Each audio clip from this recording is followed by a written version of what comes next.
Hey, we have returned with some Terra Invicta, and it's time to continue on from the scene of the crime here. You guys are standing. The first thing that happens as soon as we're out of combat is Takui goes, "Where is Delhi?" Mm-hmm. We probably would have seen that at the very end of before we went to break, and then maybe we hard cut from there because, I don't know if there needs to be a giant conversation about it. You guys are going to stew around for a little bit and not come up with anything, right? Well, also, did someone heal? Oh yeah, somebody here going to heal Jiro. Do we want to do a healing potion, or Benedict could do a first level healing word? Yeah, if we don't want to waste a potion. Yeah, I'll do a first level healing word. Cool. Okay, sent it. 5. And then he could short rest a little bit to get some hit points back.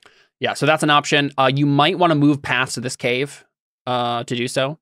Yeah, I don't think we should stay in the acid pits where there's acid creatures. Probably a good idea. So yeah, do you guys move on past the pools then? Yes. Mm-hmm. Sounds good. You get through uneventfully. There's no other monsters here. Let me go ahead and just drag everybody into a clump here so I can copy paste. Yes, so you guys are going to short rest, yeah? Mm-hmm. I guess. That's the plan. I guess so, yeah. Cool.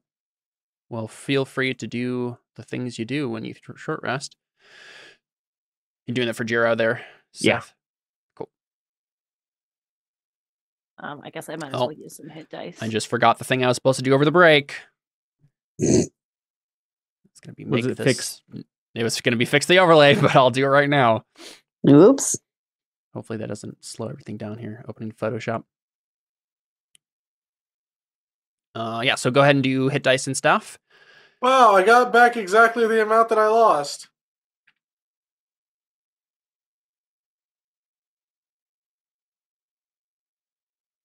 Paladins don't regain any spell slots on short rest, do they? I don't think so. Whoa. Not unless Too you're bad that rolling, wasn't my first one. Dang.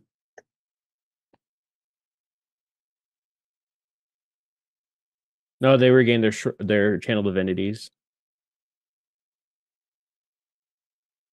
Does Jiro regain his? Is that what you're saying? Yeah, Jiro would regain. The only thing he regains on a short rest is hit points, obviously, and channel divinity. Doesn't have channel. Did someone use a Song of Rest? Did one of the bards use Song of Rest? They may have. We can. Yeah, I was gonna say. I think that would help. Is it an extra? Yeah. How much is? Just 1d6 or 1d6 per hit die? I'm pretty sure it's just 1d6. I think it's total. Just 1d6. Question. Channel Divinity, does that also function on total character level and not class level? Anyone know? I think I do not know.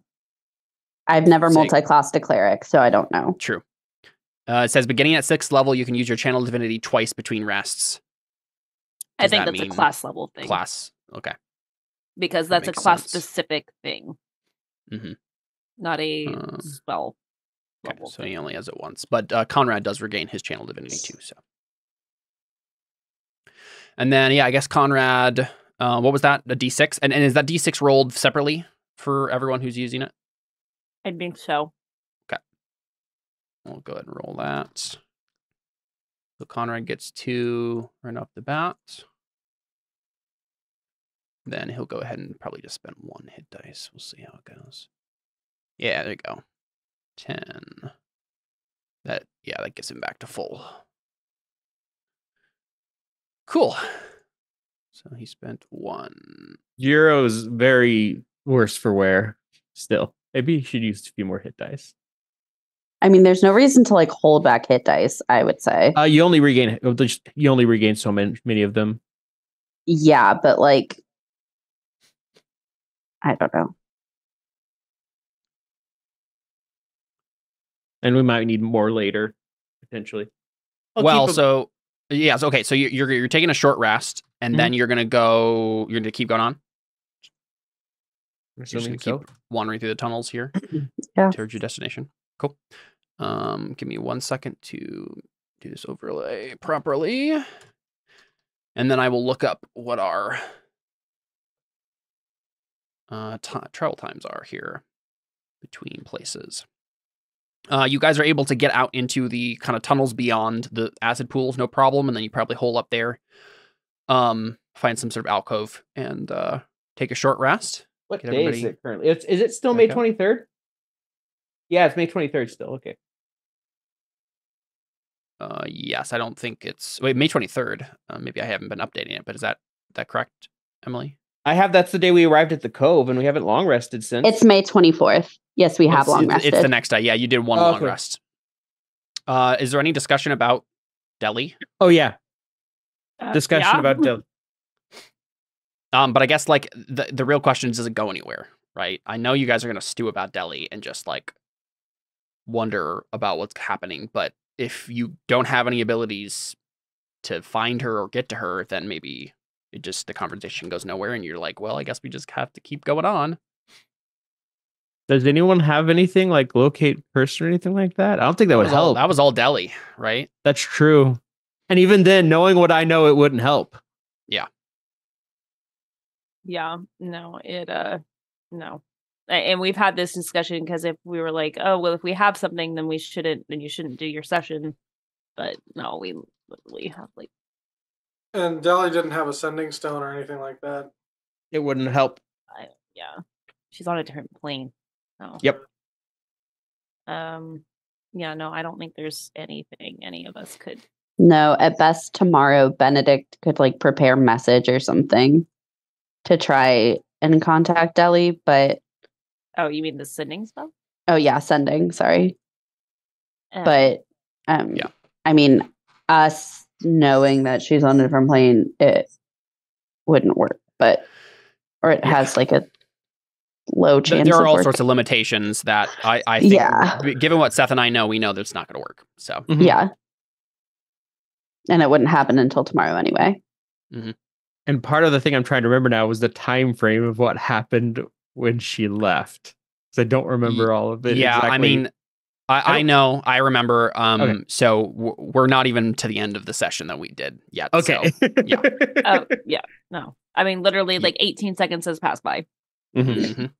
Well, no, we moved along. We long rested. At least an hour has gone by. I'm more. Before we even rested, like Takui would be brooding over this and being like, "What can we do? What can we do? What can we do? What can we do?" And then, but there is not much to do. Audrin's probably like, "Calm down, Takui." And I'm probably just like pacing back and forth the whole long rest, just like short rest. Yeah. Yeah, but pretty much the conclusion that everyone comes to is there's not much to do, right? Like it's just. You guys just kind of have to keep going for now, and maybe basically preparing the sending spell for tomorrow makes sense, right? And then go from there, right?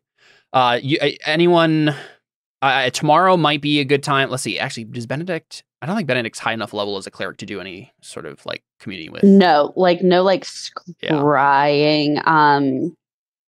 Does he have access to like divination or anything? Well, great question. I need to check what level that is because I don't have all my spells listed. You only just have the few that you cherry picked. Well, because I have to drag them all in manually. What spell? I know some of us really put in some work to that. It's a 4th level spell. I don't have 4th level spells. Yeah, just 3rd level. So yeah, stuff like that isn't really available to you guys. So he's a cleric. He's a cleric / monk. So yeah. So I mean, I imagine Takui probably has like. Moment where she's just like, there's nothing you can do, like there's nothing, and probably just everybody's just like, no, I don't know, but she's like definitely the most like abrasive about this whole thing. The only thing I'm seeing is sending. That's 3rd level. Yeah, so I mean, it only took you guys, I think, what was it? About an hour to get to the burning pools in the first place. So it's really not even that far into the day. And it takes you another 3 hours before something else happens, right? So there's like, you take your short rest, and then there's 3 more hours of travel. At which point, right, it's been 5 hours of travel or of adventuring time today, right? Before you come across the next area. So we established that Ishi, the troglodyte, kind of gave you directions, right, to like where you're going and what's going to be in the way. Yes? Question mark. Yes. Yeah. So you guys know that coming up is a cavern that holds a monster that usually the troglodytes would give a like offering to of like usually like a slave that they would feed to it or something like that. He had, I think Ishi describes it as being some sort of large purplish thing. He's never seen the fullness of it. He just, right, heard stories, and if he has seen it at all, it's been in the dark, barely just a shadowed silhouette that comes and snatches the slave. So he warns you, like, you'll either have to try to sneak past this chamber or give it an offering of some sort or fight it. But he seems to think that you guys weren't up to the challenge of that. It seems like a very scary, horrible monster, whatever it is. So how would you be, you're coming up to the chamber now. How would you be preparing for that?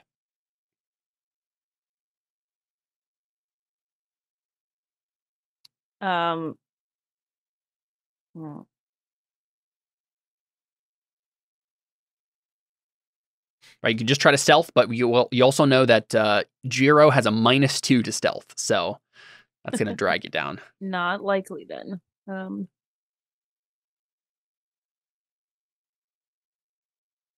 I think we just sacrifice Jiro, really just kill off. I was thinking, Seth, do you want to give him some more health? You didn't actually ever update his health. I did. I used a lot of hit dice. The token is at 36. I put his 5 hit points on the token. Oh, his token must not be connected to his character sheet then, because it is. Is it 36 when I click his token? Yeah, I'll go ahead and try to like reconnect it. We'll see if it's at 36 for me on both of them. Let's do Jiro. Oh, weird. Okay. Oh, right. But I forgot, because usually my instinct is to change. There we go. When I copy multiple tokens, I need to change the what it's tracking from HP to none, so that each of them have their individual hit points that I'm tracking, as opposed to changing the master hit points. And so I had that on Jiro when I don't need to do that. So okay, that's updated. Yes. So I'll at least describe what the cavern is looking like when you get close to it here. So you see a 70-foot wide cavern that drops away into a black gulf below. I'll go ahead and drag you guys to this map. You should only be able to see what a little bit ahead of you, right? So you see this, this corridor kind of opens out to the left of you, right? This like kind of enclosed corridor you've been traveling through. Suddenly the left side of the passage, the wall disappears and it's just a black gulf below that you can't really see down. Who knows how deep it actually is. A forest of stalactites hang from the ceiling, some dropping away out of sight into the darkness. Some of them are so long that they just go into the blackness and disappear. Then you're on a ledge right now, but you see the ledge continue down the inner wall of the cavern, descending down into the darkness somewhere. Its surface is glistening with moisture and mold. It kind of winds its way down. So you could keep going forward down that ledge, which is what's ahead of you, or you could jump into the blackness, or, I mean, Audrey could fly around and take a look, but if you keep going any further, you're going to risk stealth checks to awake the beast. You don't see anything, certainly. Could we have Lyrith prepare a 1 minute long performance as a tribute to the monster? You could certainly try something like that. You don't know enough about the monster to know whether or not that will work, but you could try it. We have prepared a dance for you, and then if she does that, then she can attempt to charm it. Yeah, I mean, you could certainly attempt something like that. I mean, I certainly would be able to help with this dance performance if she wanted some help. What does the actual ability say there, Alyssa? Like what effects are happening here? Enthralling performance. Starting at 3rd level, you can charge your performance with seductive fey magic. If you perform for at least 1 minute, you can attempt to inspire wonder in your audience by singing, reciting a poem, or dancing. At the end of your performance, choose a number of humanoids. Humanoids. Well, okay, she also does have Charm Monster, though, as a spell. Yeah. Wait, Caleb, can we just dance for the monster anyway? Yes, I was going to say, it's still a possibility. It would just be kind of up to whether or not a monster like this is going to find singing soothing. Here's the thing. Not singing, dancing. I just want to say, I sang a very nice song to a crake spawn, and he loved it. So strange things can happen. Yeah. Okay, I figured out in my own head. I just checked its stat block again. I figured out in my own head whether or not this will work. Okay. Are you going to attempt this? Well, she has the spell Charm Monster. So I feel like that might be a good bet, as we're talking to it, Lyrith will try to charm it and just let us pass through. I mean, I was also going to say, do you want me to try and sneak and just kind of scout ahead to see what's going on? Can I do a history check to see if there's anything I know about the monster? With the information that Ishi gave you, you have nothing to go on. You would have to actually get closer to it and see it. But yeah, I mean, honestly, Audryn and Anna could sneak up and try to get a good look at the monster or something. Up to you guys. I don't know why I just suddenly got nervous about it. I don't think I should sneak up. I think it would be a bad idea for me. I don't know why. I'm just pretty sure if I roll stealth right now, it's going to be really bad. I just have a bad feeling. I mean, keep in mind, Anna, there is a giant pit next to you. I know that you and pits, don't encourage this, temptation might be too much. This is starting to remind me of Grant. Let me just say that much. I just want to say, I don't know why. I just got a bad feeling about for me stealthing up. Audryn, I have no feelings whether or not it would be okay for you. I just suddenly got a feeling of, I'm in a cave, We've previously established way back when that Anna doesn't like enclosed spaces. And she's just really starting to feel it after 4 hours of traveling underground. And it's all suddenly collapsing in on her. And she just doesn't feel like she's at her best dexterity right now. I don't know why. It's just happening. I don't think I should roll stealth. All right. Audryn, good luck. Hear me out. Can Lyrith make me invisible? Yes. Yes, she has the invisibility spell, yes. So as long as it can target multiple people or another person. It can, yeah. So maybe if she can make me invisible and then I stealth fly out there. Yeah, that seems like a very easy thing to do. Yeah. And then I get a good look and see just figure it out.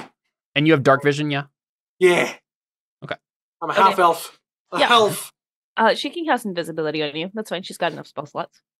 Okay. Cool. Yeah. So I think Lyrith, comes over to you and puts a hand on you and says, "Good luck. Hopefully this will help you not be eaten." Looks down at the black gulf.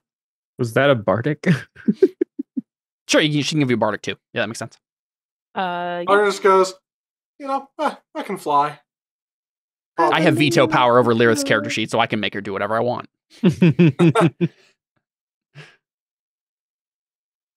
I don't care. If you want a bardic Jordan, I'll give one to you. Otherwise, you don't have to.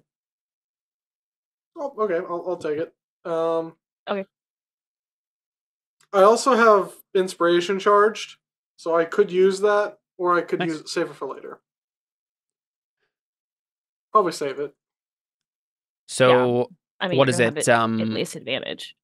Does invisibility give you does it give you advantage on stealth? No, I don't but it's think usually so. that's what we've been using it for, because it's I guess it will only matter. It just says that you become invisible, so it's like. Oh yeah, the invisible condition then. I think it might give you advantage. I think it gives you. It's about attack rolls. It's heavily obscured, impossible to see. Yeah, I was gonna say, let me check this thing's stat block again, because it's possible that like if you can't see you, then it doesn't matter. Well, it might be that it can't see me, but it can smell me. Yeah, so it doesn't even have sight. So invisibility. Not that you would know this, but the invisibility does nothing. You're still making the stealth check because it was always going to be how much noise you're making anyway. So yeah, just normal stealth roll. If you would like to use your inspiration, you may. But I know the number you got to beat. So I'll just do normal stealth. Okay. If that's all right with you guys, unless you want me to use my inspiration. I mean, you can fly, so it's not like that big of a deal if you... Yeah, that's true. Yeah, Bardic too.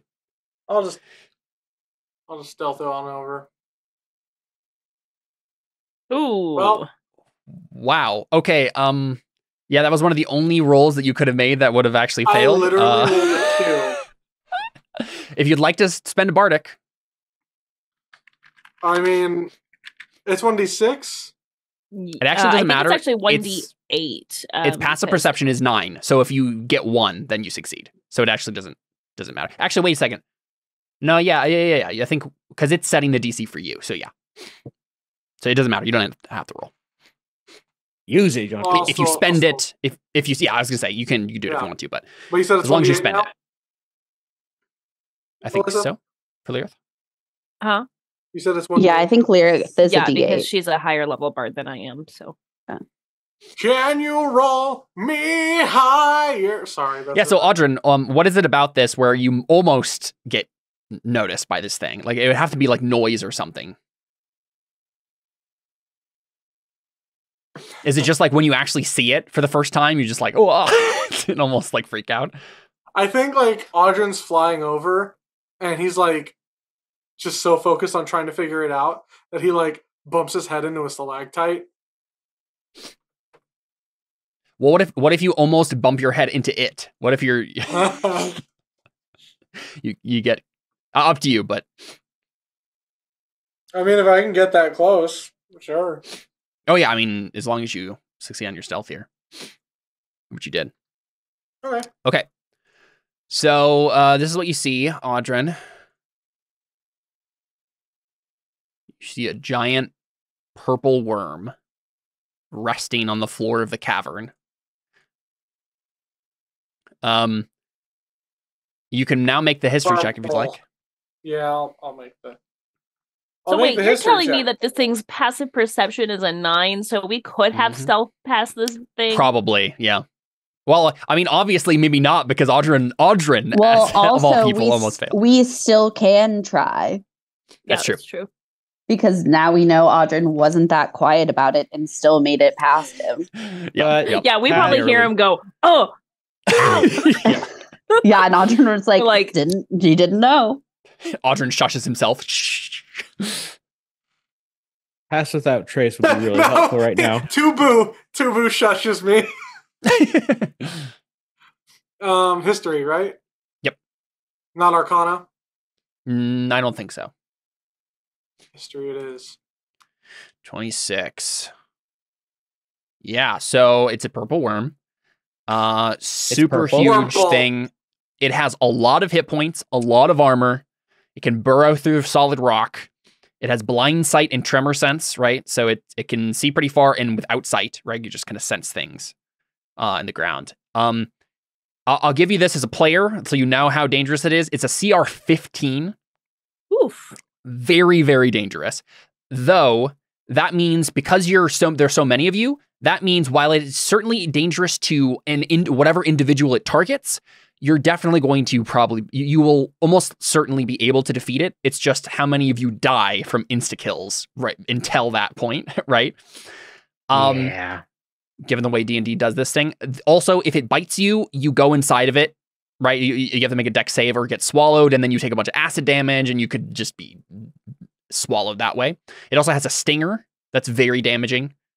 So yeah, very dangerous creature. You also know that its intelligence is 1. So while it might be possible for someone to pull off like a singing thing, it would be because the animal is dumb enough to just be like soothed by beautiful music and not because it was intelligent enough to understand what was happening. So you would think as Audrin, it's unlikely it would work. It's possible, but still, yeah, unlikely. Hear me out. Can I fly? Can I personally just fly past this thing? Certainly, yep. Can I just individually grab and carry all of my teammates past it one at a time, since it's like sensing the earth? I think you can, yeah. Guys, I figured out how we're getting past it. Yeah, you can do that, no problem. So I think we just see this slow, careful Audrin going one at a time and carrying everybody over. And it's when you get to the last person, who's the person you carry over last? Me, I insist on going last. I think it's BK. I am always the last person in the group, and I think I should still be the last person in the group because I'm the fastest. I always take up okay, the fine. rear, Then I'll say I'm second to last. That's fine. Like that's fine, but it's been established that I'm always the last person.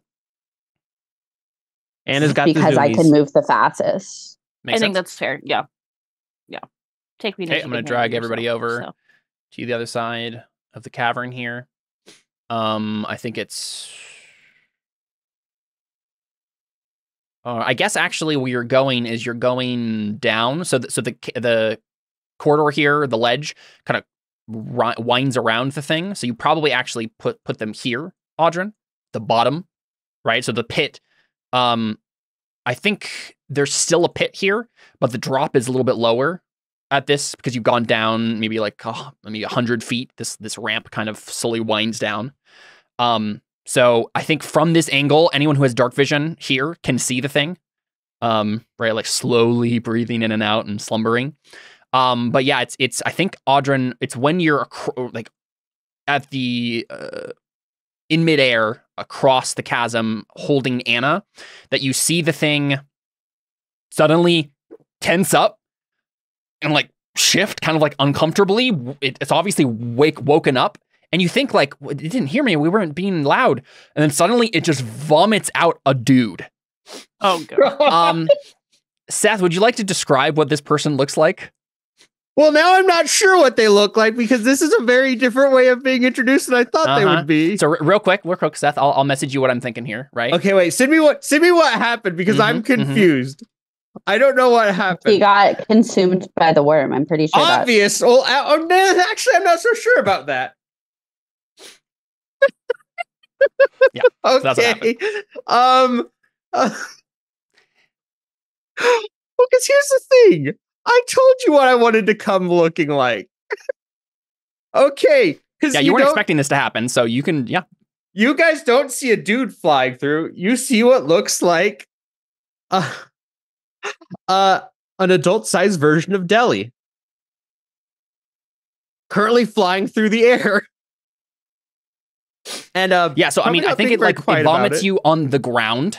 So I don't think it's like you're flying through the air necessarily, but you're just like vomited onto the floor of the cavern right below the giant worm. Right. Okay, I'll say this. You see what looks like an adult-sized Deli in very different clothes and not her like typical getup. And gets up and wait, I wasn't expecting this. Like, let me get me. No. Here, we'll go over there. Goes like, Wait. Did Alan or Madoc send me? Madoc. So I was like, Madoc, that wasn't funny. Looks around, and he looks up and looks around like, oh, hello. And all of you can see and hear this. But that's, I was going to say, that's when the worm is obviously like, oh, I need to eat this thing. Ah! And let's have everybody roll initiative. Oh, God. And at that point, it probably drops the guys and goes, oh, screw this. And then do we see what you actually look like? Yeah, so I want to pull up the token. Oops. Mm-hmm. So he pulls up the form of yeah, just want to like expand my token so it's all big. Yeah, I will. So wait, we see a guy try to pretend to be Deli, and then he he shapeshifts out of being Deli for some reason. Yeah, he's all just out of character. He's a changeling. Well, yeah, okay, I figured that. He appears though it looks like on the right.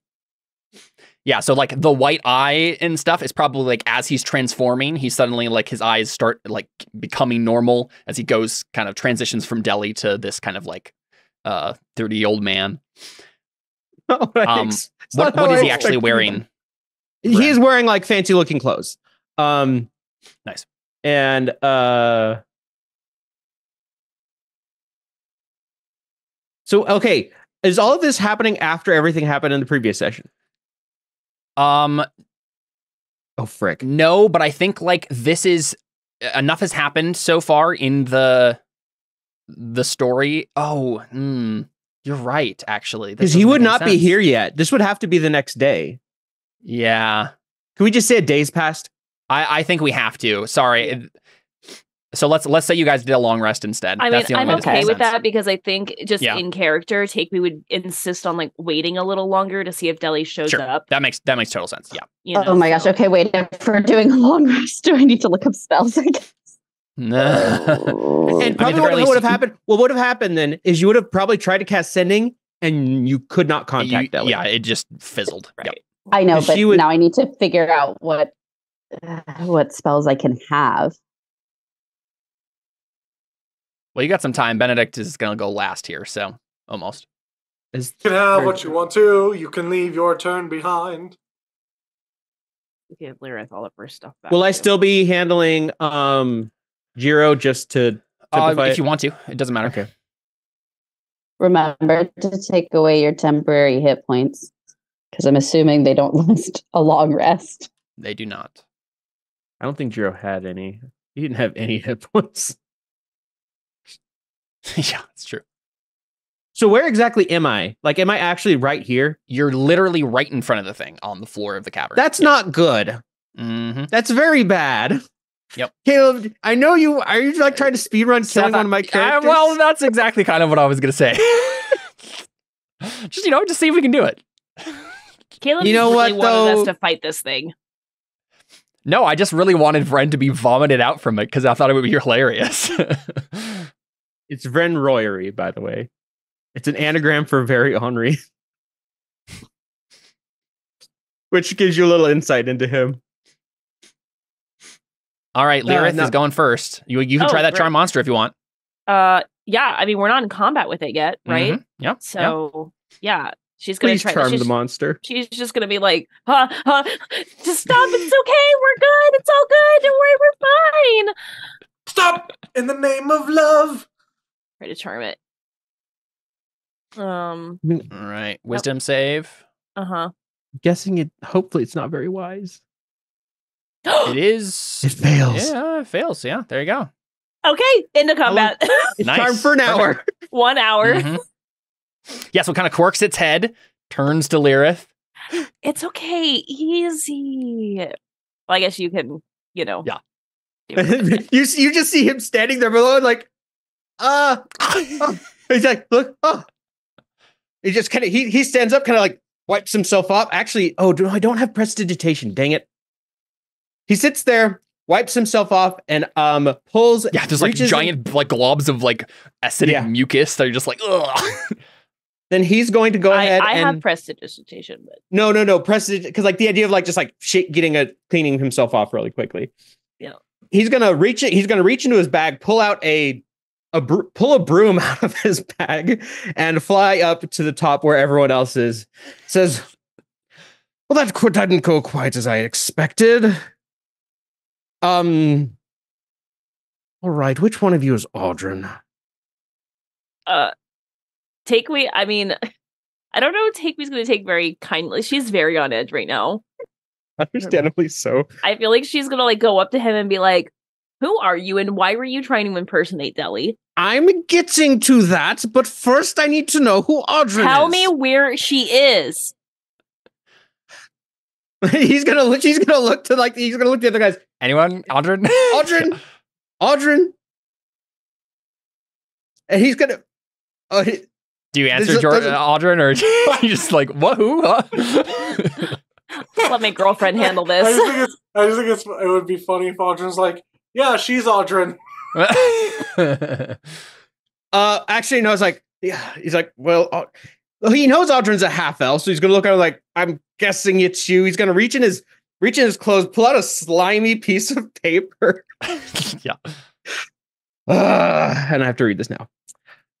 I, the one currently known as Vren Royery, hereby submit myself to the service of the half-elf Audrin, leader of Audrin's Angels. I swear to follow his orders and not deviate from them until the situation involving Deltheria Boskel, daughter of Alison Boskel, captain of the Crimson Fleet, has been resolved. I swear to neither harm nor injure members of the aforementioned Audrin's Angels, including, but not limited to, Takui Fire Genasi, and I have some things written down, but actually, no, I have... Insert the actual things that you are, because I can't remember. Member of the Blank Tribe. Member of the Blank Tribe. Anna, human. Member of so-and-so temple. And the aforementioned Deltheria Boskel, except for in the case it is deemed necessary for her safe return or capture. On violation of this oath, I accept the runes that have been applied to my flesh may activate, disrupting any spell or disguise I may have active. This shall be so until the aforementioned Deltheria Boskel has been freed from her imprisonment, as confirmed by Madoc, Lord of Chaos, or if such freedom is deemed hazardous to the sake of Thray and those who preside in it until such threat has been eliminated. Furthermore, I submit to further updates to this contract as deemed necessary. And he slams it closed. Chaos mages. Leave it to a group of people who know every loophole to write a contract without one. Okay, that answers 75% of my questions. But I still have questions. Proceed. Can we not have this thing looming over us, though, please? Yes, I would prefer that Lyrith, too. like, pipes up. It kind of looks down like a puppy, like, and he looks like, yes, can we please get out of here? Yeah, I think Lyrith probably looks over to it and says, go somewhere else. And then the thing just like burrows into the ground and starts going away. Let's this way. Yeah, let's tell the worm to like go in opposite direction than what we're headed.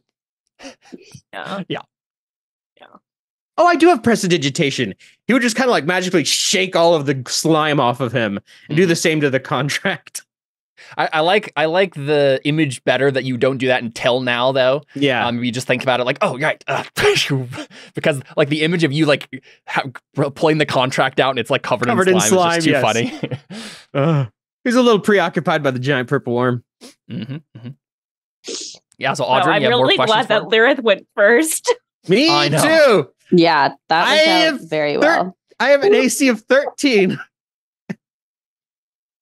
Audrin just... Yeah, so Audrin asks... So everything that happened in the previous session has happened at this point, right? Now? Yes. Yeah. Okay. I think so. Okay. Where is Takui? Right there. I'm right here, threatening this man right now. Where is Anna? Where is Audrin? And where are the Dragon Balls? I assume you meant to say, where's Deli? Yeah. Where is Deli? Mm-hmm. Who or what captured her?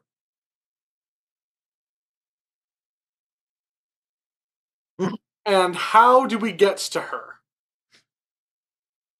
Well, Deltheria is currently before he starts talking, this is me as Benedict. Mm-hmm. Should I cast Zone of Truth? At this point, Bryn does pull aside. You want to pull up the rune that I made for him? Oh, yeah. It's like, I cannot lie to you. I cannot lie to Audrin. It is quite literally against the contract. Me as Anna would like to insight check that. I would like to Arcana check that. I was going to say, don't even bother. Like, I think it's obvious that he's telling the truth. We can just say that flat out. for simplicity's sake. Yeah, he's like, you look at like, you can tell like he's not happy that this is the case. He seems very pissed off, in fact. Right. It seems like he's like a prisoner, basically, of Madoc. Yes. No, not exactly a prisoner. So it's like servant, whatever you want to call him. Deltheria has been captured by her. Deltheria yesterday was captured by her father and brought to where was it again? The Scuttle Cove. Brought to Scuttle Cove, the capital of the Crimson Fleet, the pirate city of all pirate cities. Yeah, she was kidnapped and captured and taken to Scuttle Cove. I have been sent to help in her retrieval. Even though it seems she can probably not. Vren, you also would have been told, like, but Madoc and the new gods, the Pantheon, does not want you to immediately abandon everything you're doing here and just go looking for Deli. Deli right now is like, there's going to have to be a whole big thing to get Deli back. So right now, Vren is here to help you guys do the thing you're currently doing in place of Deli. Yes, it says, unfortunately, the way he put it was, unfortunately, I have to help you with whatever you're doing right now before we get to that. So let's get on with it, shall we? So you heard this from the Pantheon itself, that we're not supposed to go rescue our friend and continue with this mission. Oh, believe me, I would rather prefer us going now so I could get this over with. But get what over with? My contract. Which he like shoves at this point. He shoves into Audrin's chest because like it's his technically to keep in track of. And why are you in this contract? Let's just say this. Just because you can outsmart a devil doesn't mean you should. They don't take too kindly to being outsmarted. Okay, I'm saying it right now. This guy's played by Johnny Depp. Yes. Just the way you said that was so Jack Sparrow. I love it. Yes, it is. So what'd she say? So you made a deal with a devil. The devil made a deal with me and she lost. They are devils technically, right? Demons, whatever. The demon made a deal with me and she lost. She didn't like it. And Madoc won? I'm confused. No, I won. I won very handsomely. She did not like that. And, well, I asked Madoc for help and this is what I get. Oh, I see. So Madoc is protecting your sorry butt. I don't think he's very sorry. I'm not very sorry. And what kind of deal by the way, did I you have not yet determined what exactly I did. What? And okay, well, that's what she was going to ask is like, what kind of deal was this? What would he say to that? Let's just say I used my heritage to, and he shape changed to look just like you. I use my heritage to my advantage, and then shape changes back. So probably he used his changelingness to lie somehow or something. I don't know exactly. I don't even know exactly who I pissed off. Caleb knows I can't remember the name. You pissed off Malcanthet, the Lady of Pleasure, Lord of all Succubi, or Lady of all Succubi. Oh, yeah. I would like to Audrin scans the document and he's like, this is the least chaotic thing a god of chaos could possibly muster up. And exactly. You would be surprised, but actually chaos mages make the best lawyers because they know every loophole. And I've looked over this contract countless times now and I can't. They've even added a provision for updates, and I don't even know how that works.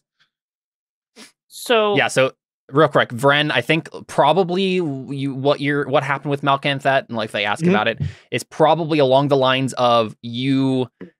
Given who Malcanthet was, so typically when people deal with succubi, right, they're looking for eternal sexual pleasure, and then it comes with a cost, right? Because the succubi drain your life or kill you or whatever. You probably managed to get all the sex you could have wanted or something along those lines without any of the consequences. No, because I've determined, actually, this is one I've determined. He does not care about that kind of stuff. Okay. And maybe what it is he made a promise as a human, and maybe she did. Well, actually, did they have true sight? Would she have known he's a changeling? Because changeling are technically like genderless or something like that. Yeah.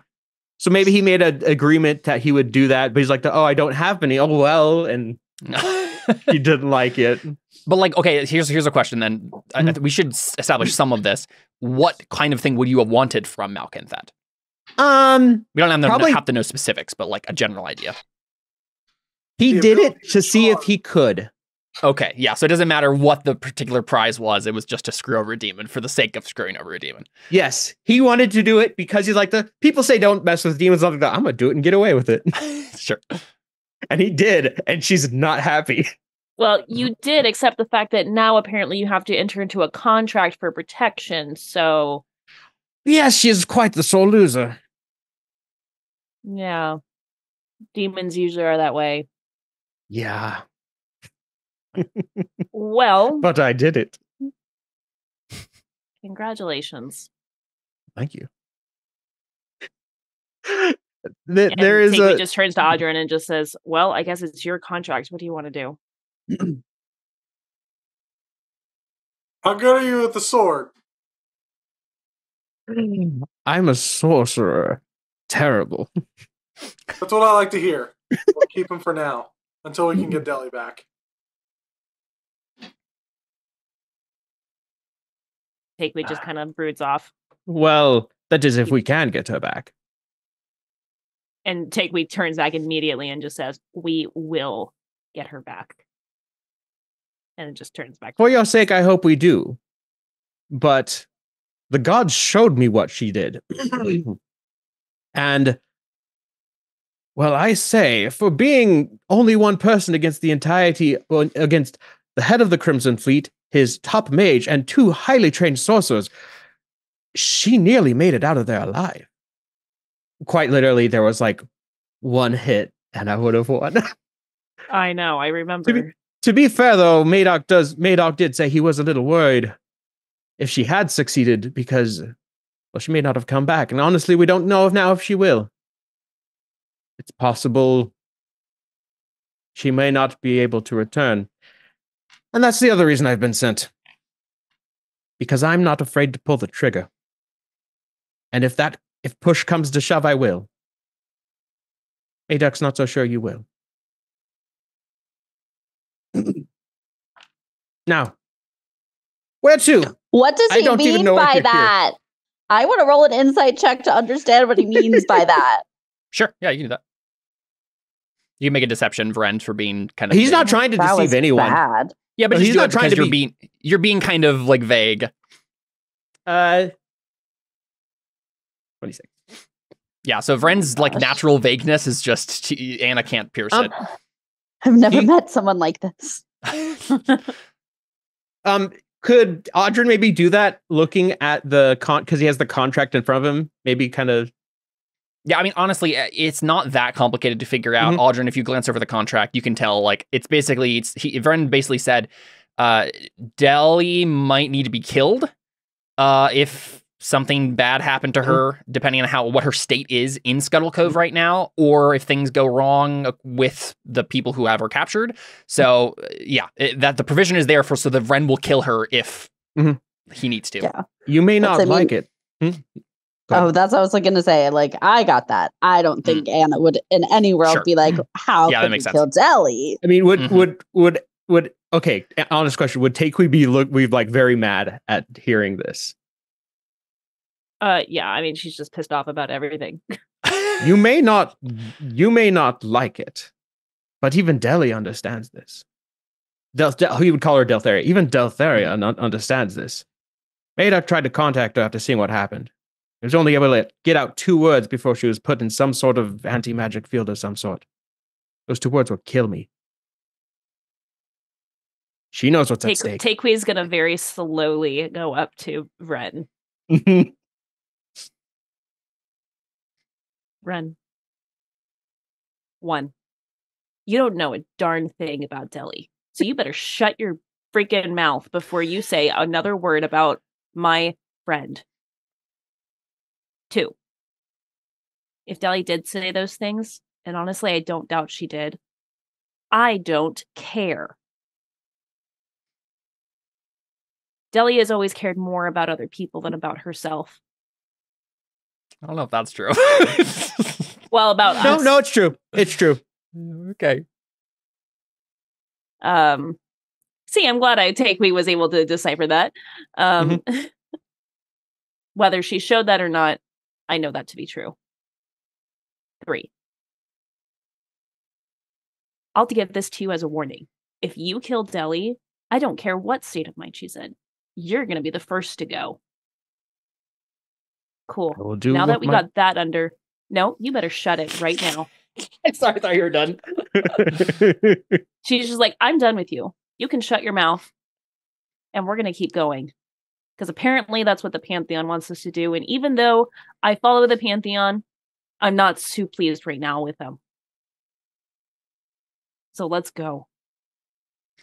Take what you feel from Dust Crusher, a sense of sadness. I don't care. He's mad. Yeah, I have listed on Vren's alignment chaotic neutral, but he's kind of leaning a little towards chaotic evil a little bit. Mm-hmm. He's not a nice person. And yeah. I mean, just because you're neutral doesn't mean that like well, like I said, it's just more about like having your own interest in mind rather than like just wanting to like be bad, for the sake of, I don't know. I guess it depends on your definition of evil, but yeah, he's not nice. We'll put it that way. He enjoys the chaos. Anyway, so probably when we start like walking, probably go up to you and be like, "Hi, my name is Joanna of the Order of St. Cuthbert. Everyone calls me Anna, but you can call me Joanna." All right, Joanna. And that's probably how it was listed actually in the contract. Yeah. Because the way I put it that way, because like they were like, the contract was like extremely specific because they knew Vren likes to be. Full name, list of every organization they're a part of, right? Yes. Like there's Wait, no do way they have I'm part of the Blood Sisters on there? I think they probably would actually. Wait, so he would have read that out loud in front of everybody? I think so. Yeah, Madoc would probably have done that. Oh man, Benedict is just like, because this one thing to keep a note. This is not something he wrote. This is something that and Madoc likes the chaos, so I'm sure he put that on there. No, you know what? And that's one of the reasons that Benedict and Jiro haven't said anything have been a little quiet because they're maybe Jiro doesn't know who the Blood Sisters are, but Benedict at least is just like, what? Oh my gosh. Okay, so the entire time I would not have been paying attention to anything he's saying. I'd be like, oh my gosh, what just happened? Yeah. I'm glad I at least had told the other members of my party about this, so they're not blindsided. But like, oh my gosh, is Benedict like? I mean, Benedict doesn't know Conrad that Father is Valentine the one who knows. I think. Yeah, that's true. Conrad, I think, is the one who understands the most about what this means. And he's looking at you with like confusion, but also like a little bit of like respect. Like, wow, okay. Like, as a con man, he's like, wow, she really got us. That's pretty good. I've somehow paled even more, which is like, no one knew I could pale more than I actually already was. But I have paled even more. And so that even makes more sense of why I'm so annoyed with him. Because at first I was just mad because Takewee didn't like him. So I'm like, okay, if Takewee doesn't like this guy, I guess I don't like this guy either. Because everything's messed up. Deli's not here. I'm just going to follow Takewee's lead with this. But now he announced there was a blood sister in front of every... Oh my gosh. Man, blowing up my secret. That's not really a secret, but it's kind of a secret. It's a secret for the NPCs, for sure. Yeah. Against two people who are potential love interests for you, who are now a little confused. Luckily, I don't think Jiro understands what... Benedict was not a love interest. Yeah, I thought he Benedict likes Anna. Anna doesn't have any too much of a goody-goody. Okay. Well, yeah, that clearly. Edge of danger. We grew up in the same place. Like, it was just too much. You know all of his annoying habits. Yeah. Yeah. He's more like, he's my brother. I'm his sister, Mm-hmm. Yeah, for sure. That's all it will ever be. No. And since I kind of alluded to this earlier, I am kind of glad Deli got captured because legitimately, if she had killed the mage, and her dad, she probably would have gone on a murderous rampage and never left the what'd she turn into? Not the old kind, but a devourer? A devourer, not like an actual devourer in Terra Nullius lore, but it's a weird undead fiend thing. Whoa. It basically she turned into an incarnation of pure chaos that wanted to eat anything. Mm-hmm. And even so much as souls. She was so close to killing everybody. There's only 4 people, but still. One more hit and Alysanne would have been dead. It's pretty wild. Mm-hmm. Cool. So you guys continue on. Yep. In hushed silence, as everyone's like, ugh. Rin probably would walk like in step with Audryn and say, "So, what is it we are doing?" So Audryn's walking a little faster than normal because in Audryn's mind, this is it's simple. We finish this as fast as we speed run the Isle of Dread as quickly as possible. Yeah, so we can get to down to the real business of getting Deli back. Mm-hmm. Makes sense. I mean, hey, you can push yourself today. You can go further than 8 hours, right? Depending on how long it takes to do this. But I don't know. Yeah, we haven't had a great track record of when we've done that in D&D past. Yeah. Here's a quick question. Isn't that one level of exhaustion, though, if we do that? That's what I'm saying. You make con saves to possibly get levels of exhaustion. But then when we long rest, it would go away. Mm-hmm. So you could probably risk 1 level of exhaustion. Yeah. And then as soon as someone gets a level, then maybe you rest. But here's our first question. When did you actually long rest? Did you long rest right after the burning pools or right before you walked into the cavern with the worm in it? I would guess probably after the burning pools. That's what I was going to say is instead of short resting, we would just long rest. Yeah, because I think Takui would insist that we stay there just to see if Deli comes back. Yes, that makes sense. That makes sense. Spot, so I had such a cool plan if I escaped too. So, I think that means that you've been traveling for 3 hours today, right? So you have 5 hours. 5 hours of travel you could still do without incurring anything like that. Let's go ahead and take a look at how much longer it takes to get.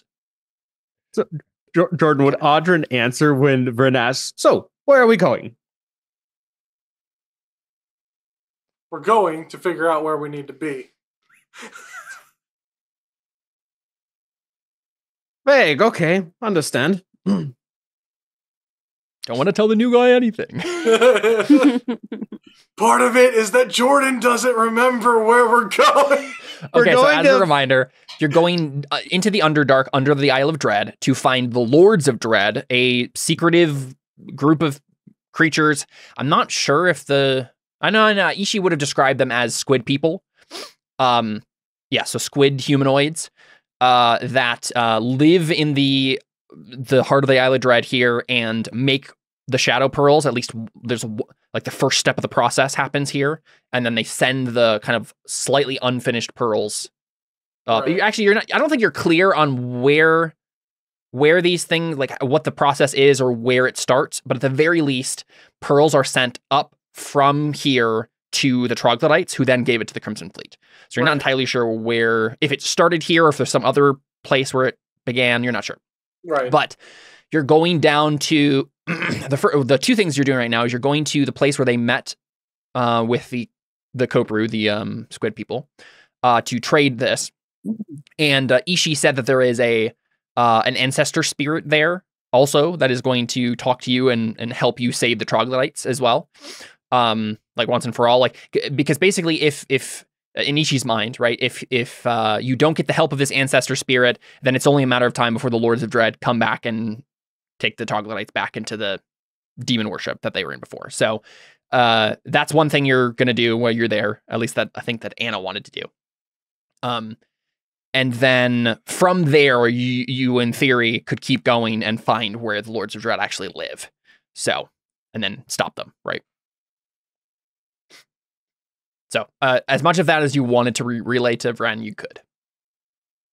Yeah, I think Audryn senses the room of his party and doesn't relate too terribly much, but I think Audrin boils it down to there are some bad magic items being made. We're going to figure out where they're being made and stop it. Does Rin know about the Shadow Pearls? Did Madoc You can make a history check. Well, did Madoc tell him? No, but your connection with Malcanthat might give you hints. I know. Nope. You were not paying attention. Nope. That sounds like Rin. Yep. Yeah, so I think it takes the rest of the day, and you're still not at the next thing that Ishi had described, like the next important thing. If you'd like to keep going for another hour, you think you'll be able to reach it in that hour. Would that incur a level of exhaustion? You'd have to make a check, I believe. Was the next place that he described a safe place or another like encounter of a dangerous sort? He didn't describe. Yeah, so the thing he knows is there is a magical curtain. Magical curtain being like not an actual curtain, but like some sort of magical field or something. Yeah. That forbids water, that keeps like water out. He's not entirely sure what the details are of it, but he knows that he heard once about a story of like some ancient artifact that like got activated down in the depths here and did something weird with water. He wasn't entirely clear on it, but it didn't sound like it was something that was dangerous. It was just like a landmark that you would pass. Yeah. Yeah, I think Audrin encourages the party to push ahead. Yeah, I mean, if it's not dangerous, then we can always like rest near there then. So we could just right? Because if he's like, oh, it's not a dangerous place, then it's like, okay, well then that's the sense we should stay to rest. Another thing, Audrin is like the whole time. Honestly, can I just make a couple of, even if they don't do anything, can I just make a couple of investigation checks along the way? Like Audrin's just like consistently more like not wary, but like hyper vigilant. I don't think there's anything to notice on the way there. Yeah, it's more of a character thing. Like yeah. I mean, you don't have to make the rolls. We just know that this is happening. Audrin's looking. I will tell you and like instigate a check if something comes up. But we can definitely say that Audrin is doing this wherever he goes now. Just to make sure. Yeah. Well, and it's probably pretty noticeable that he's doing this. Sure. Well, I mean, here's the question, Audrin. Are you going fast or are you going careful and studying everything? Because you can't really do both at the same time. It's more that Audrin is, I mean, he is trying to go fast, but... So it's not so much an investigation as like just trying to be really perceptive. You're just trying to constantly making perception checks just to notice as you go? Okay. Yeah. Basically, like, Audrin's let one of his friends and party members get kidnapped and get people. We got the jump. You're on the lookout for danger. Yeah. So like Audrin's just hyper fixated in that right now. Sure. All right, everybody, go ahead and make a DC 11 Constitution save. Wait, let's see. Let me check if it's Constitution save. Might be check. I feel like a save makes sense. I was just at it and then I closed it. Forced March. Con save. Yep. So DC 11. If you get lower than that, then you take a level of exhaustion. Oh, should we make it for our other? So Anna takes a level of exhaustion. Should we make it for the other characters we're controlling as well? Actually, here's a point to consider. I don't think I'm rolling random encounters for this. So actually, have I been? I think I have been. Let me check. Let me check if I have random encounter stuff in this. Because that would be the only thing that matters, right? If there's no encounter that you're having down here, then it doesn't matter if you take a level because you're just going to regain it back. Right? Well, I mean, if there's something we have to do there, it still matters for checks of some sort. Okay, yeah. So I think it's an 8% chance, I think. I don't think it's very high. Man, why does it keep bringing this up? So yeah, I'll go ahead and make the check. Just see, just because it might matter. But it is a 6%. Nope. You haven't reached that part yet. 12% right now. It's decent chance. Okay, so D100, if you get a 1 to a 12, that a random encounter will happen. Nope. So you're safe. Don't even bother making the con saves then, because you get to the cerulean curtain. And even if someone's taking a level of exhaustion, you can take a long rest, and then you're fine. Because you can just get it right back. So when you guys get there, as you do some forced marching, you see... So the tunnel widens into a large cavern nearly 200 feet in diameter. A shimmering curtain of rippling blue light bisects this cavern from left to right and from floor to ceiling. The light resembles a translucent membrane that swirls and sparkles like the surface of a pond. The cavern on the other side is visible through this sheen, and the tunnel proceeds around a corner at the far end. But shapes and figures seem to ripple and writhe along this curtain of cerulean light, and now and then these shapes pass by slowly enough to be identified as Igbaye warriors in full battle regalia, their mouths open in silent screams. A low whispering fills the room, but the cave is otherwise silent. So that's what you see. You're in a big cavern that kind of is like split in two by this shimmering curtain of light.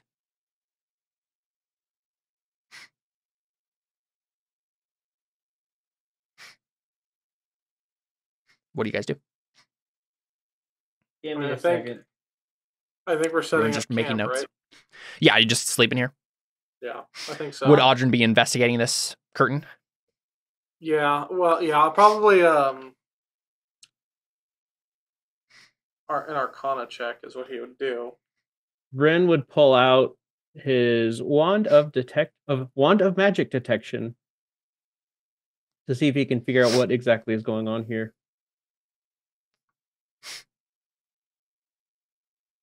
Detect magic is what you're saying?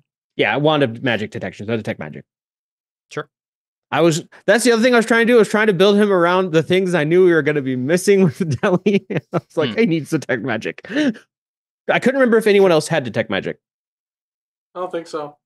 Okay. I mean, obviously magic.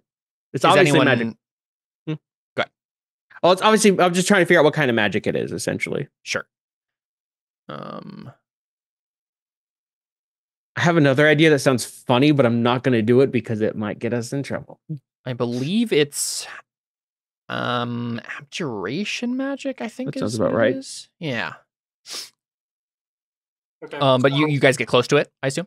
Yeah. Yeah, would it make more sense for me to do an Arcana check or an investigation?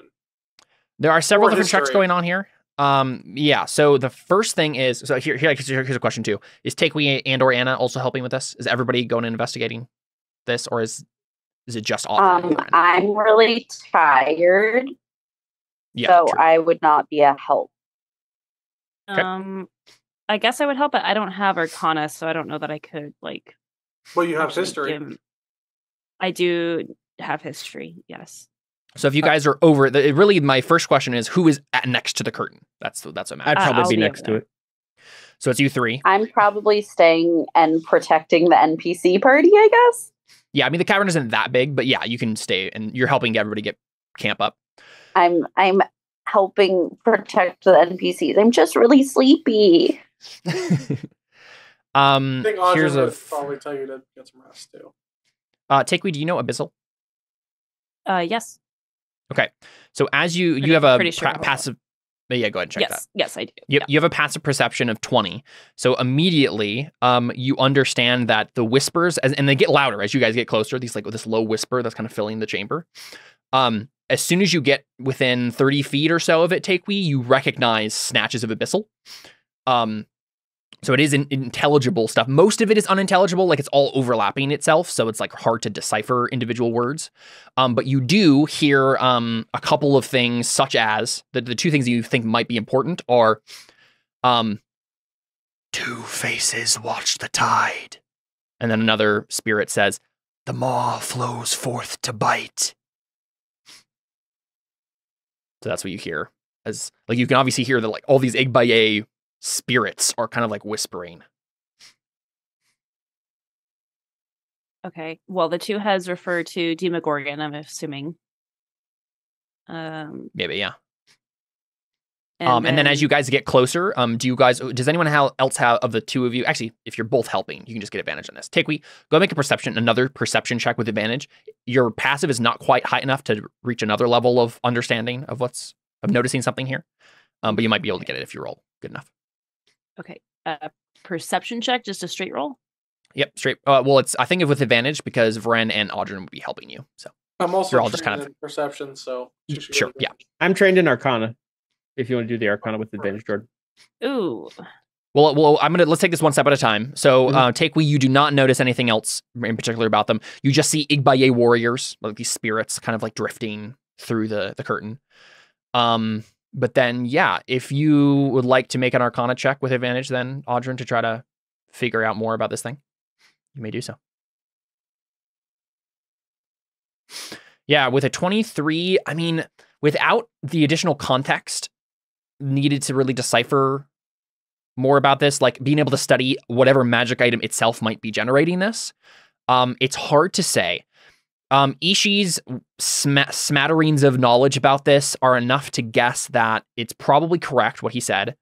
You notice that there's maybe like some pools of water dripping on this side of the cavern, and maybe like a trick. Maybe there's like, just for dramatic effect, we see a trickle of water come down the right at the barrier, right? And on one side, it's very obvious that there's like a stream of water flowing down, but it's like on the side of the curtain on the very edge of the wall, and it's not passing through. So you can say for sure, okay, natural water that's trying to like pass through this barrier is not going to work. You're not sure about like bringing water skins in. You're not entirely sure how that worked, but you can test it if you wanted to. I have an idea of how we could test if living things can go through it. And it doesn't include harming any party members. But if we want to try throwing something through it, we could try. Okay. So we turn to Audryn. You turn to Audryn like, I have an idea if you're willing to have something thrown through there. I'm listening. Like, just say the word. It's not something exactly I can. I don't know what you'd say. He just pull up a bag and say, I have some things we could try making go through. They have water in them, technically.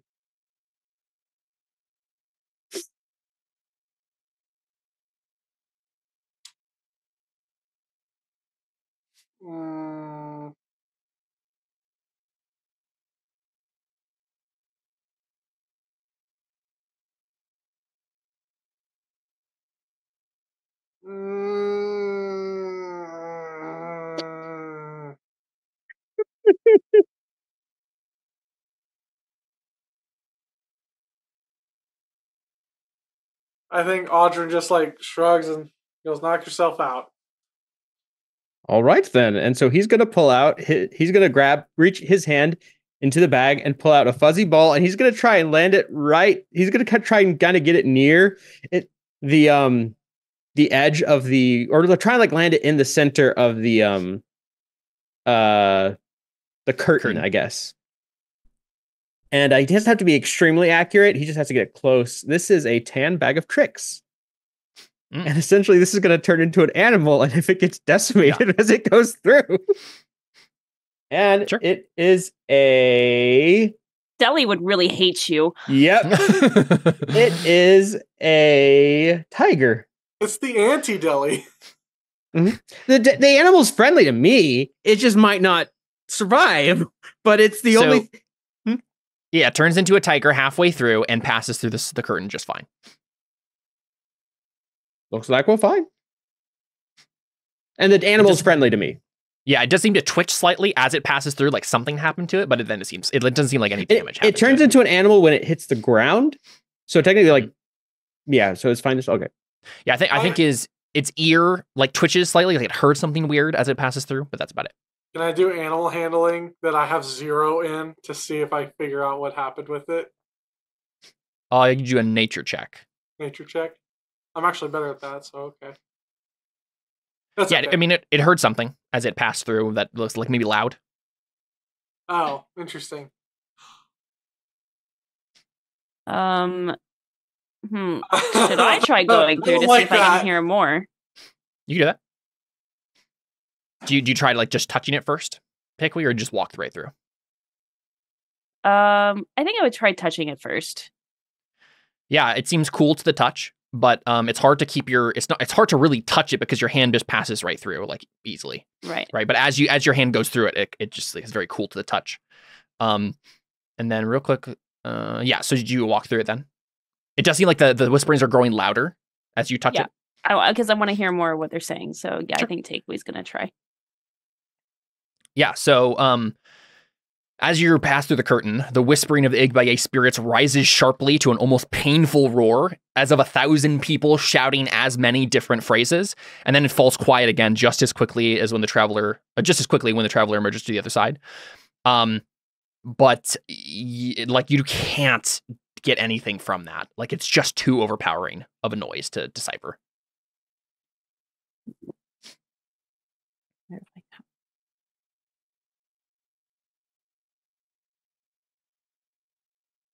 Huh.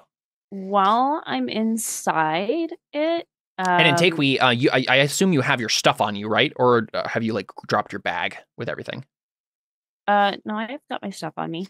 Yeah, so you have a water skin on you. It doesn't the water doesn't eject from the water skin or anything. It seems like water in containers is fine too. Okay. Can I try to like go in and see if I can like just stand directly in it? Like cast message in there and say, what are you trying to tell me? You could attempt something like that. How about you make an Arcana check? Okay. I'll help. Can I help? I don't know how. I don't think so. Yeah, this is just kind of like an intuitive thing from Takeway's part. Yeah. Oh. 21's not bad. Well, it's a shame I couldn't help. Yeah, so I think... What do you actually say? Like, what are you trying to tell me? Why are you shouting?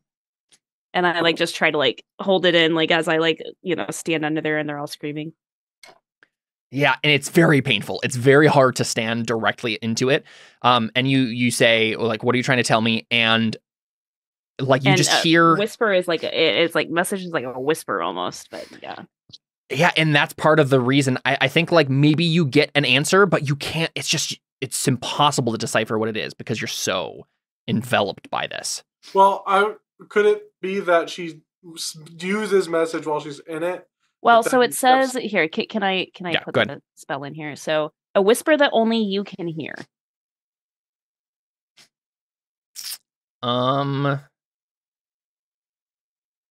It doesn't say they can respond, though, does it? I see. The whisper that they're giving you can only hear. Yeah, but it doesn't necessarily say that, like things get quiet. Oh, yeah. Yeah, right. Like only you can hear it, but that doesn't mean that it's decipherable if there's a weird magic shout going on. And I think that's basically what it is, right? It's so difficult to decipher this. There's really powerful high-level magic, and your 21 tells you this, Takeway. There's really high-level magic that is, like, containing this, and it's not made to be able to be communicated with. So even if your message went through, you're not really getting much back from them. I was going to say, could it be that she stepped into it and cast it and then stepped out of it? Even if you do that, you can experiment for a little while. It doesn't seem to work. Okay. That's fair. I think Takeway, she like comes out with like a headache and just says, well, that didn't work. It was worth a shot. They're trying to say something. Can you tell me exactly what they said one more time, Caleb? They said, yeah, sure. I'll post it in chat. Sure. Good. So the two phrases you were able to make out were two faces watch the tide and the maw flows forth to bite. Now, can the two of us put our heads together and make a history check with those? Sure. Yeah, for sure. Who has a better history? I have 8. You do, I'm sure. I've got a +5. Okay. You're the rogue. Who do you think has the better history?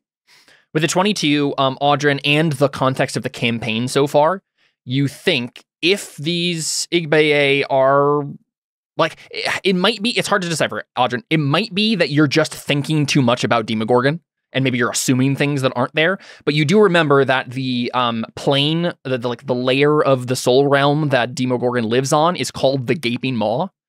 So the maw flows forth to bite could very easily be the demon realm is coming to attack us or something like that, right? Like there's danger, Demogorgon is coming. Could be just you reading into it, but it seems like that's at least a perfectly valid interpretation of what they're saying. If these Igbaye tieflings were around during that time with Demogorgon, well, you're not sure like the age of this magic item and what's creating it. So it's hard to tell where in the timeline. But I guess honestly, with a 22, you might know enough about Igbaye like dress and stuff to like pay attention to the ghosts and like try to figure out. Yeah. So I think you think it's very near to the Demogorgon stuff when he like tricked them and that was my made the Shadow Pearl activate and all that stuff. Okay. So it seems a valid interpretation. Okay. To assume that's what they're talking about. Especially because Two Faces watch the tide, right? Yeah. That seems obvious. That is Demogorgon. Okay. So, not particularly helpful, but it's certainly like an ominous foreshadowing for what is going to be happening in the future of this campaign, right? Yeah, I think Audrin says, I have a feeling it's going to become more clear to us, either further beyond it or in due time. I don't know how to say that. Sure. Yeah. Audrin, I will let you make one perception check of your own. No one's helping you with this, but you can make a perception check now that you've kind of studied it a little bit. Okay. I was gonna say you should have used your inspiration. Yeah. So with a 24, you would have been able to figure it out, but not with the 8. So you see something as you're studying like the dress of the Igbaye warriors. You see a figure pass by that you think was something on the tip of your tongue, and nope, it's gone. While all this is happening, Brent's probably standing there trying to like shape shift into like the shape change into like what these guys look like. But he's like, I can't quite get it right because they're ghostly. Right, yeah, and they all are like blue and stuff, so you can't get the coloring right. Yeah. Because I can't make myself look that color, so it's like, not working. Yeah. And you can't change your clothes, so. Yeah. Found that out when I was trying to research today. Mm-hmm. There are some shape shifting clothes, but I'm out of gold, and I don't know what they cost. Audrin's wearing some. What is it called? I don't know. Let me see if I have the name of it. Can't remember the name of it. Like it's a specific cloth that like can hold so many outfits in it or something. I don't remember. I just have a glamored chain shirt. Yeah, and I can't wear chain shirts because it's armor. This was like a specific kind of cloth. Shiny armor.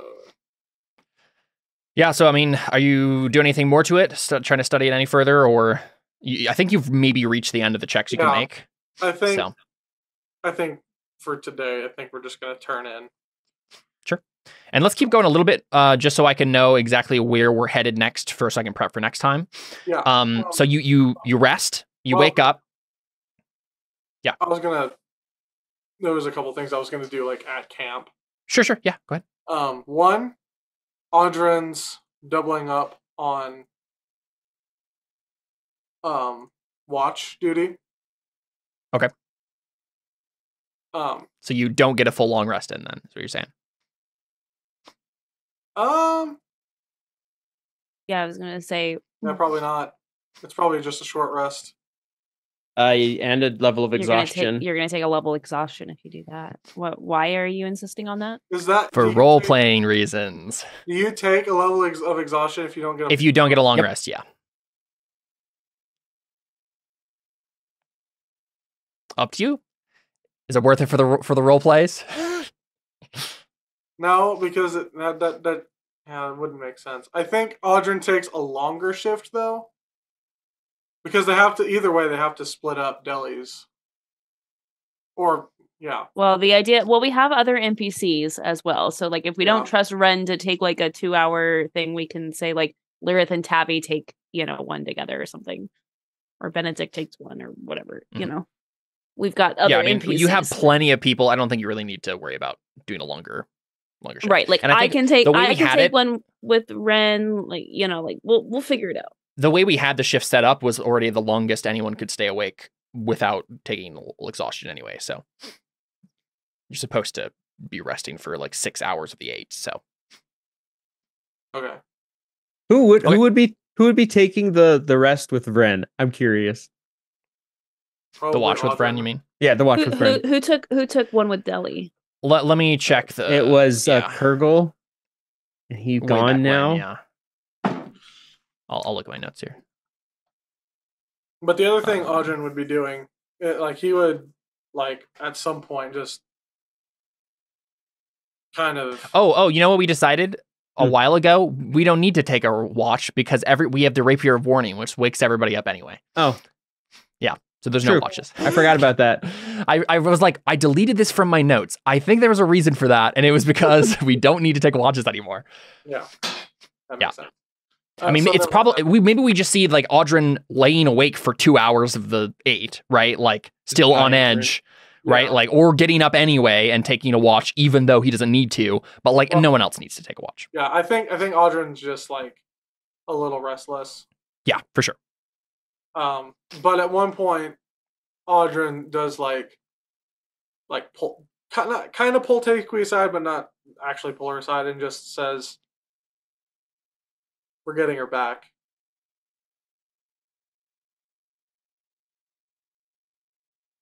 You muted. I'm not. I just said it really quietly. Oh. What did you say? She said, "Yeah, I know."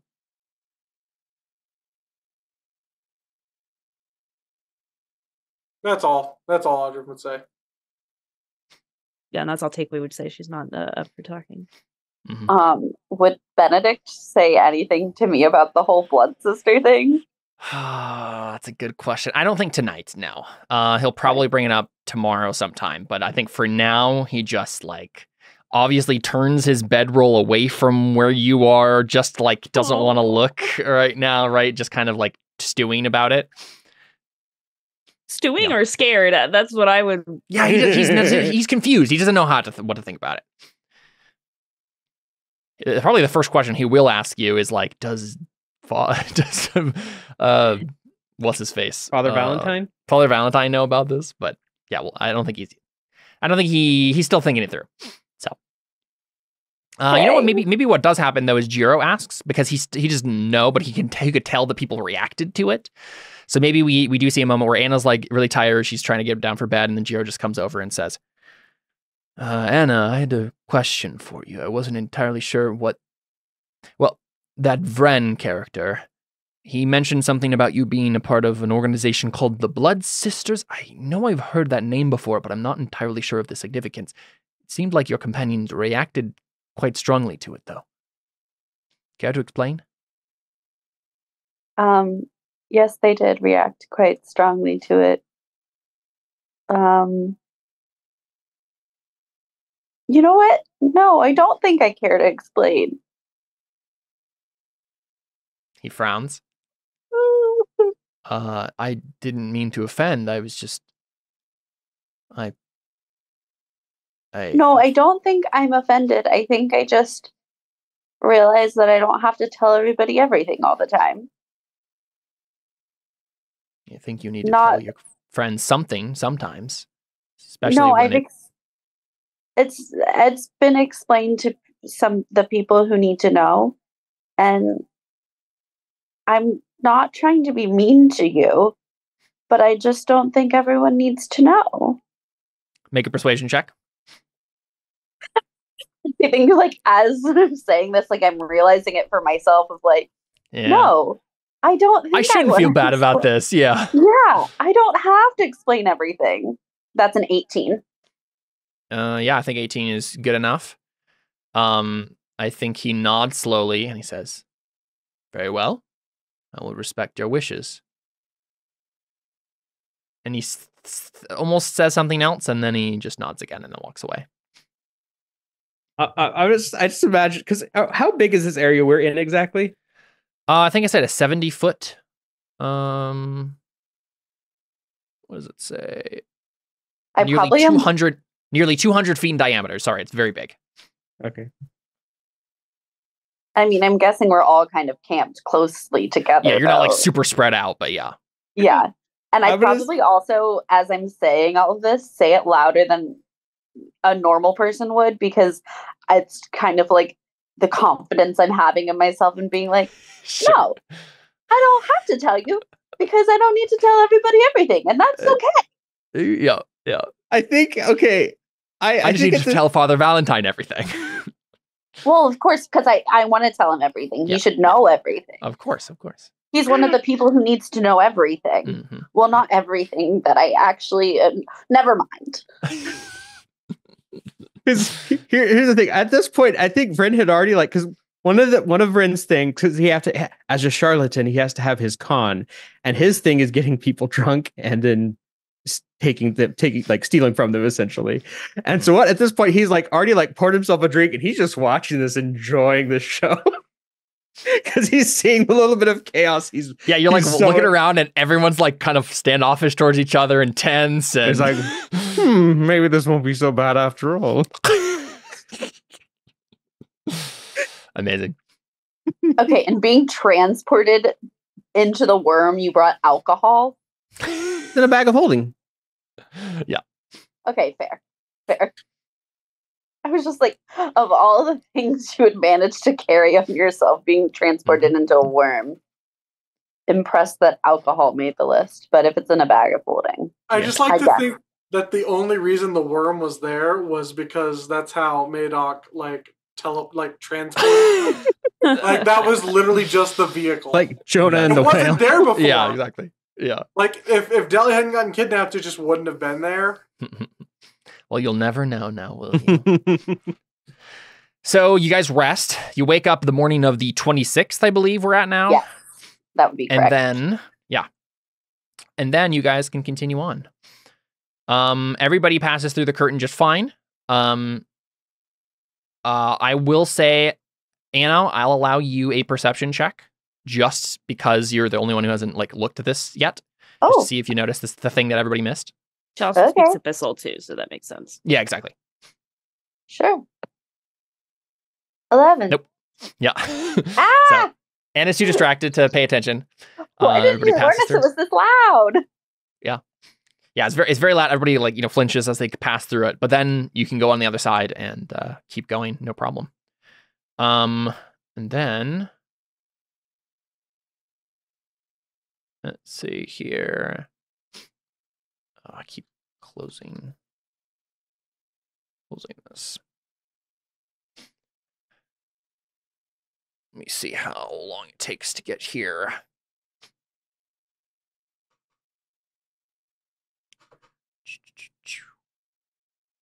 Yep. It is.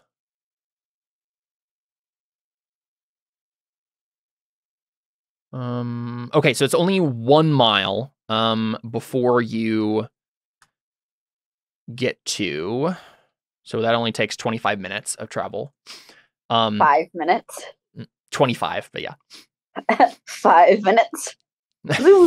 She's like, did I stutter? Yeah, Anna, if you're running ahead of everyone, sure. The tiger is gone by now, by the way. Yeah, of course. But it's been around the entire time. Yeah. You see, there is a crossroads, and then you can go. It's like a T, not a T. Crossroads, 4-way. So you can go back the way you came. Obviously, you can keep going forward, or there's a left and a right passage that goes off on either side.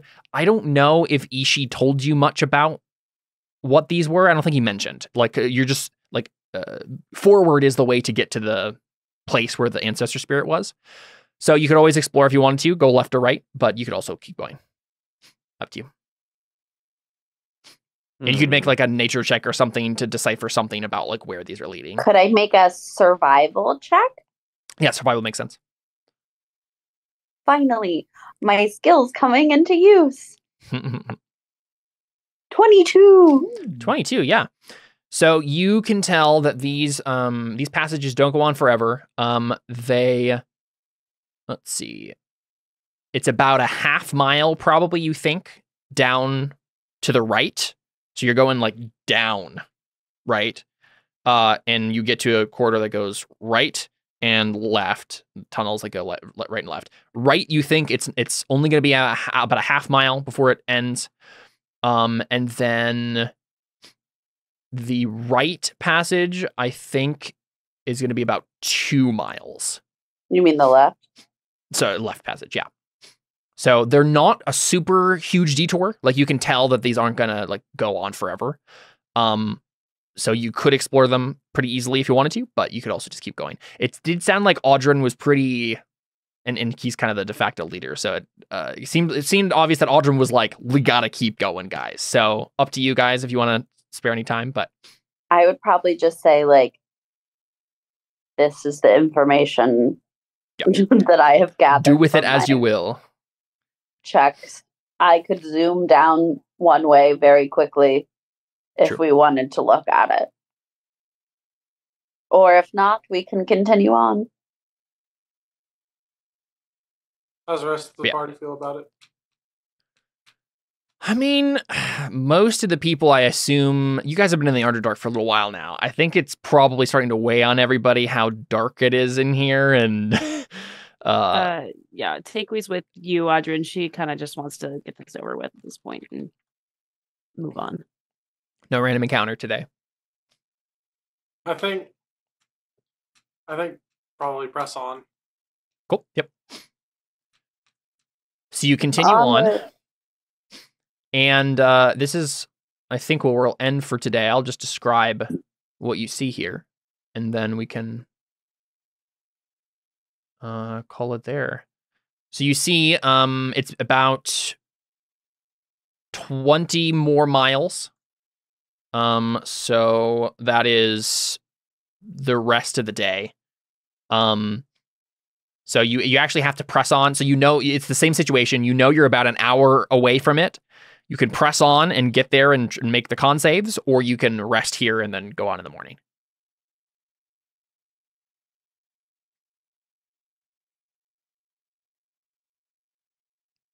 What would you like to do?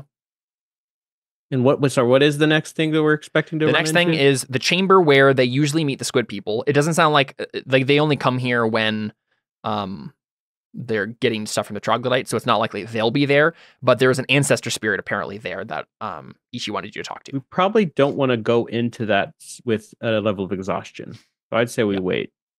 That's what I was thinking, is like, let's wait, and a mile in the morning is not going to be any huge difference. Mm-hmm. But we don't accidentally stumble upon squid people. Yeah. Makes sense. We'll go ahead and do another D100 roll here. Yep, so no more random encounter. You continue on. You do the hour of travel that remains, which is, only about 2 miles. And you arrive at a chamber. The tunnel walls here change suddenly from rough natural stone to an intricately carved corridor bearing glyphs and mosaics of Igbaye design. Just before, they open into an immense flooded chamber. So as a reminder, you haven't seen much water since you've been down here, but suddenly there is a big chamber full of water. The walls of the square chamber rise up in steps, forming an inverted ziggurat with an apex 40 feet above the dark waters that flood the room to just below the edge of the entrance. So basically, let me see if I find the map of this again. Like we're in the inside of a ziggurat? Yeah, you're like in the inside of a ziggurat. Yeah. Okay. Yes. So the floor is a ruin of smashed pillars and small islands constructed in the same roughly pyramidal fashion. In the center, a line of destroyed columns and altars protrudes a few feet above the surface, creating a makeshift bridge that dips briefly into the water before reaching the continuing passage on the far side. So basically, you're on a platform. There's a bunch of water in the flooded chamber. There's several little like islands of like structure around the flooded chamber, and then there's like a line of pillars that is like a makeshift bridge that crosses to the other side, where there's a platform on the opposite side of the room that continues on.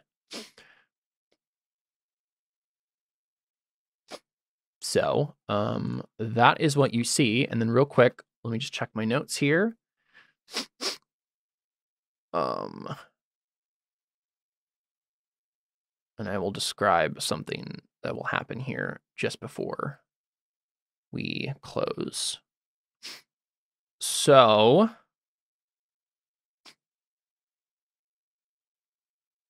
come on. Are you trying to be stealthy about your entrance or just like going in?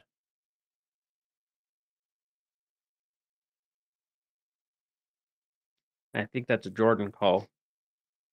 Probably at least try to be stealthy. Okay. We'll go ahead and make that stealth roll for Jiro, because he's the lowest. Yeah. Here. You got a 12, which isn't terrible, but not great. Let me check what this thing's passive perception is. Yeah, there's no way. Yeah, it notices you. Okay. So you see a troglodyte priest ghost appear. And it appears let's see, atop the eastern balcony. So there is a, I just haven't prepped the actual map for this. I'm going off the magazine here.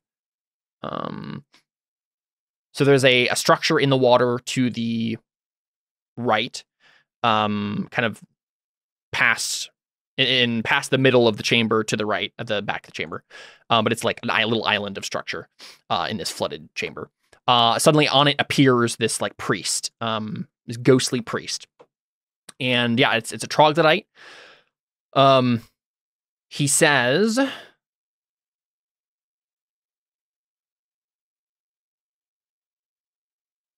yeah, he says in Draconic, which I know some of you know. Anna knows this, right? I know it. Yeah, so I think he says, and I understand what he said. Wait. I forgot. I have a Helm of Comprehend Languages on. Would I have been able to figure out the things that these games were saying? There was nothing else specific about knowing the language that would have helped. It was something else. It was noticing something with your eyes. That was the thing that people were missing. So, yep.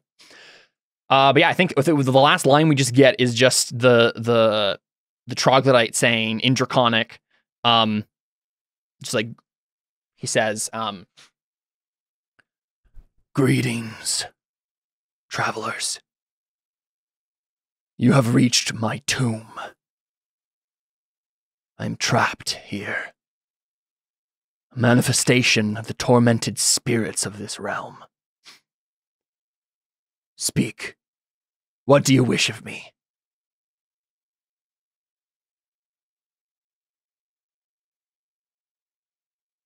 And then I think, unless you guys want to push on and have this conversation right now, Happy Meal.